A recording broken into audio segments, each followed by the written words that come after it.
Welcome to another explainer. Today, we're tackling one of the most famous, but honestly, deeply misunderstood phrases in all of history. We're looking at a historical and biblical figure who is famously described as being a man after God's own heart. Sounds amazing, right? But here's the catch. We're talking about someone whose life was incredibly messy. So let's dive into this paradigm shift together and see what the source material actually reveals. Look, we have to address the elephant in the room right off the bat. How on earth can someone infamous for adultery and the indirect murder of a guy named Uriah be considered a man after God's own heart? It sounds like a massive contradiction, doesn't it? Like, how could a figure with such horrific, well-documented moral failures ever earn the Bible's highest possible praise? Section 1. The Ultimate Biblical Paradox. We're facing what is essentially the ultimate paradox here. And what makes this source text so fascinating is that it totally refuses to hide or minimize David's massive sins.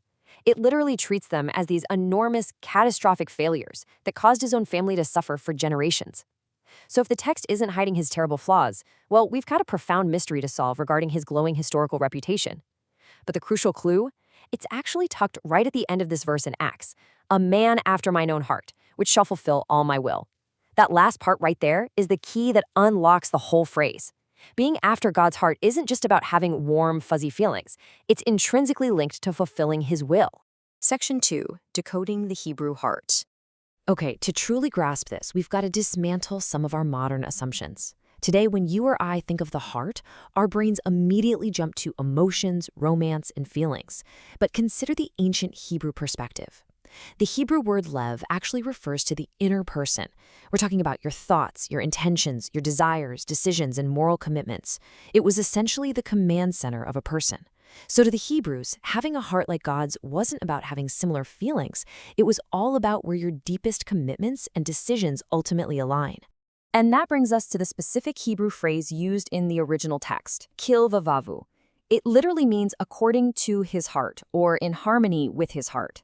So the big takeaway here is that this preposition doesn't mean chasing after something, like you're literally running behind it trying to catch up. It means conforming to it. God chose a man who actually shared his priorities and his purposes. Section 3. A Tale of Two Kings. To kind of ground this abstract ancient theology into actual narrative action, we just need to look at King Saul. He serves as the absolute perfect foil to David. See, the contrast between them wasn't sinner versus sinless. I mean, both men sinned. The real difference is right here. Saul was a self-willed king who basically just wanted God as an advisor, and whenever he got rebuked, he argued. David, on the other hand, was a God-centered king who actually wanted God to be king, and when he was rebuked, he broke. Section 4. What is God's heart? Which naturally leads us to the deepest question of this entire explainer. If David aligned with God's heart, what exactly are God's priorities? Like, if we map out this divine command center, what does it even look like? Well, across the source texts, God's priorities are consistently revealed through these core attributes: love, justice, mercy, truth, humility, covenant faithfulness, and redemption. The text shows us a God who deeply seeks relationship, absolutely opposes oppression, delights in forgiveness, and is continually working to restore what sin destroys. Now, David for sure wasn't perfect, but as we study his life, we see he genuinely valued these exact same overarching themes. Think about it. David didn't just want blessings, he deeply loved God himself. When he faced Goliath, his focus wasn't even on the giant's terrifying size. It was totally on the giant's disrespect toward God's reputation. And he extended incredible mercy, twice refusing to take revenge and kill Saul when he easily could have. These specific actions proved that his inner command center was deeply aligned with those overarching priorities we just talked about. Section 5. The Anatomy of Repentance. All right, now we have to brace ourselves for the ultimate test of this theory. We are tackling the catastrophic aftermath of the Bathsheba incident head-on. The prophet Nathan confronts David with a story about a rich man who steals a poor man's only beloved sheep. David gets absolutely furious and condemns the rich man. And then Nathan looks right at him and says 4 devastating words: "Thou art the man." Just feel the sheer crushing weight of that confrontation for a second. And then hear David's astonishingly short response: "I have sinned against the Lord." That's it. There are no excuses, there's no blame shifting, just absolute, terrifying ownership of what he did. David actually expands on this realization later in Psalm 51, writing, "Against thee, thee only have I sinned." This highlights a totally shattered posture.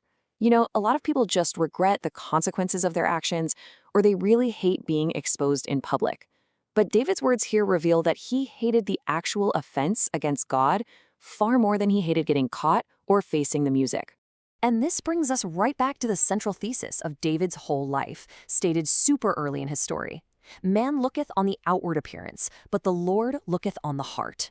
Where everybody else simply saw a youngest son, a shepherd boy, a warrior, a king, or eventually a fallen adulterer, God was looking directly at the command center.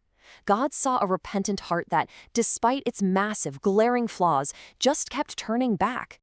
Section 6, Direction over Perfection. And that leads us to our climactic conclusion today.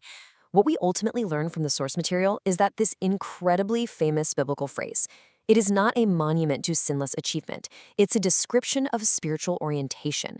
It's not about perfection, it is about direction.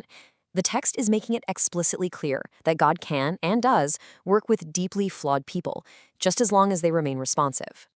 It is not about flawlessness. It is about allegiance. The true mark of a heart aligned with God isn't that it never ever falls. It's exactly where that heart turns after a horrific fall. It's not about sinlessness, it is about surrender.